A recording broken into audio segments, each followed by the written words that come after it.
Okay, Abram'S Falls, Great Smoky Mountain National Park, Abram'S Falls, and the Cades Cove Loop. 2.5 mile hike in. It's going to be the same back. Moderate hike. You walk over a number of sides of the mountains, a ridge. You don't do that about 3 different times. Other than that, it's parallel with a creek. It's kind of humid out here today. There's people coming in.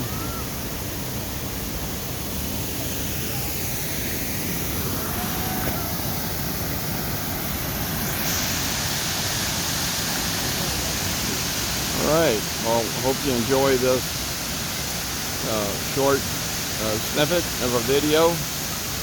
Camping Fred. Give me a thumbs up and follow me on YouTube video for Camping Fred. I appreciate it. Thank you so much.